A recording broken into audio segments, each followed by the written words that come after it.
Concello, sector e poboación son os tres piares que sustentan o novo plan pro turismo da Deputación de Pontevedra. Chámase Estratexia Rías Baixas Turismo 61 e hoxe foi presentado no Palacete das Mendoza. A folla de ruta onde o municipalismo ten presencia, ten protagonismo, eses 61 concellos. Rías Baixas Turismo 61 onde todos os concellos se poden sentir reflectidos, protagonistas e que os hai do interior, do litoral e que todos teñen moitísimo que ofertar, por iso non queremos esquecernos de ningún. A estrategia está valorada en 45 millóns de euros. O documento recolle accións concretas para atraer visitantes, reforzar atractivos singulares, promover a sustentabilidade, desestacionalizar a oferta e modernizar o destino.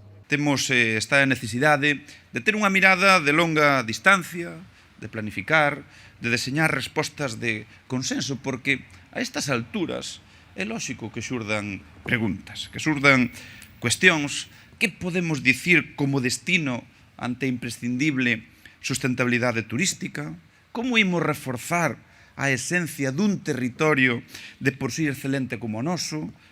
De que xeito se concilian calidade e cantidade? Así, a estrategia está estruturada en 5 eixos que engloban 42 liñas de acción e prevén máis de 225 actuacións concretas, co 2030 como horizonte. Son Rías Baixas Singular, Somos Rías Baixas Sostible, Rías Baixas Única e un quinto eixo, relacionado coa innovación no destino centrado no reforzo da formación en competencias digitais. Obxectivo: que a calidade de vida Rías Baixas sexa o centro do destino.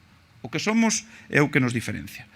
O turista xa non só quere vir aquí, quere ser de aquí durante a súa estancia e integrándose completamente na paisaxe natural e social das Rías Baixas. E, lóxicamente, os veciños queremos que os nosos modos de vida sigan a ser respetados, coidados e valorados. O obxectivo dende Deputación é consolidar e reforzar un destino que está a vivir un momento doce. Segundo López, os datos melloran as cifras do 2019, cun crecemento ata o 2023 de máis do 8%, algo que apuntou tamén o director da Axencia de Turismo de Galicia. Que sea un destino, agora mesmo dentro de Galicia, que medra por riba da media galega en 9 puntos. Vimos os datos do mes de xuño de ocupación hoteleira nos que Galicia medrou un 5,6% e a provincia de Pontevedra está nun 15%. Este novo plan foi redactado coas achegas do sector turístico. No acto da mañá tomaron a palabra 3 representantes: